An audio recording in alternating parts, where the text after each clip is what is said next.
The South African government's decision to allow undocumented foreign learners to enroll in schools for the 2025 academic year has ignited a heated national debate. While the policy upholds constitutional rights to education, it has faced strong criticism from advocacy groups like Operation Dudula and many South Africans, who argue it could strain already struggling schools.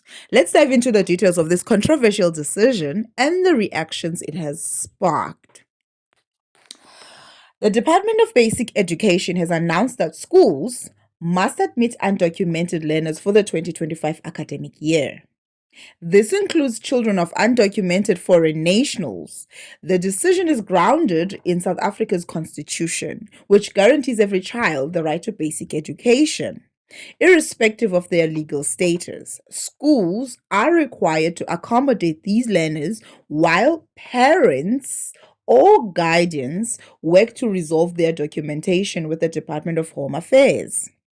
This decision also aligns with global human rights obligations, ensuring no child is denied access to education because of their immigration status.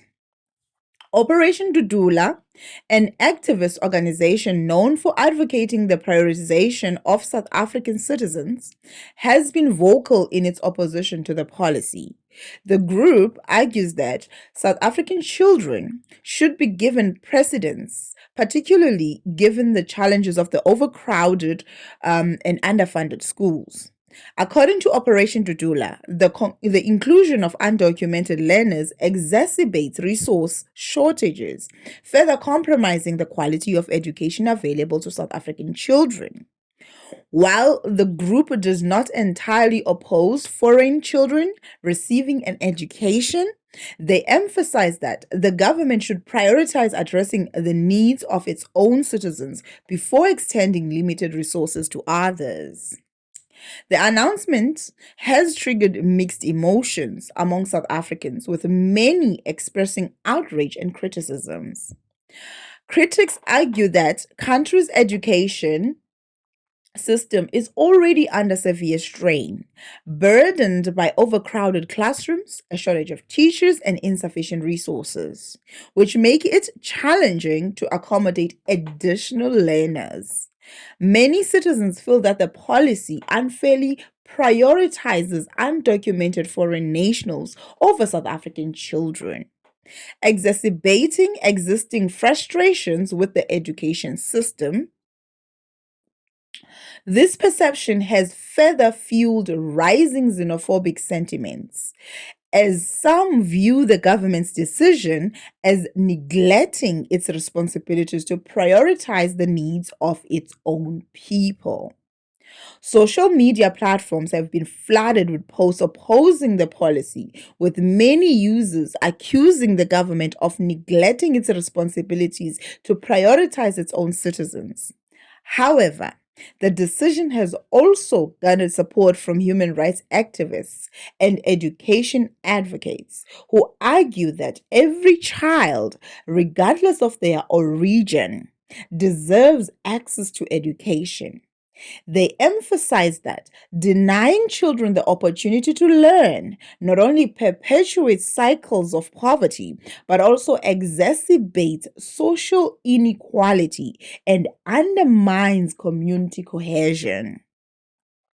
For those supporters, the policy is a necessary step towards ensuring that all children have a chance at a better future. The policy faces several significant challenges, starting with the strain on South Africa's already overburdened education system.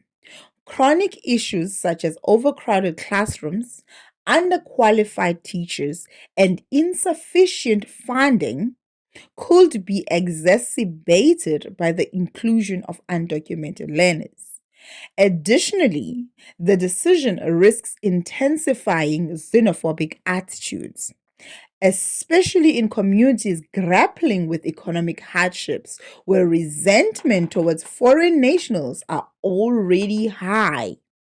Administrative bottlenecks present another hurdle, as the requirement for parents to regularize their children's documentation places additional pressure on the Department of Home Affairs, which is notorious for inefficiencies and backlogs. Furthermore, miscommunication about the policy has fueled public misconceptions, with many South Africans believing it prioritizes foreign nationals over citizens.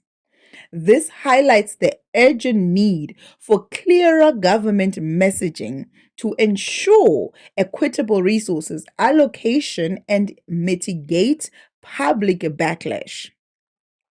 South Africa is home to a significant number of migrants and refugees, many of whom face barriers to education, employment, and healthcare. This policy addresses one of those barriers, aiming to integrate undocumented children into society and offer them a chance at a better future. However, critics argue that without systematic improvements in education infrastructure, this decision risks further destabilizing an already fragile system.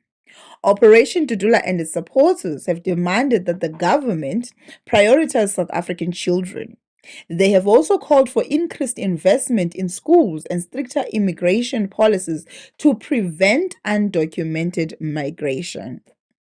South Africa is not alone in facing challenges related to undocumented learners. Many countries grapple with balancing human rights obligations and limited resources. The international community often views education as a tool for integration, which may be why South Africa has taken this bold step. As the policy takes effect for the 2025 academic year, South Africa faces several critical challenges that must be addressed to ensure its success. Effective resource allocation will be essential to guarantee that both South African and foreign learners benefit from the education system without exacerbating existing issues like overcrowding and understaffing. Clear and consistent communication strategies will also be necessary to mitigate public backlash and address misconception surrounding the policy. Additionally, the government must prioritize long-term solutions for both immigration and education reform to create a sustainable framework that balances human rights with the country's capacity to provide quality education for all. The decision to enroll undocumented learners in South African schools underscores the country's commitment to human rights, but also reveals deep-seated frustrations amongst its citizens. Striking a balance between inclusion and sustainability will be a key to making this policy work. What are your thoughts on this controversial policy? Should South Africa focus on its citizens first, or is education a universal right that should be extended to all? Let us know in the comments below, and don't forget to like, share, and subscribe for more in-depth coverage of South Africa's most pressing issues.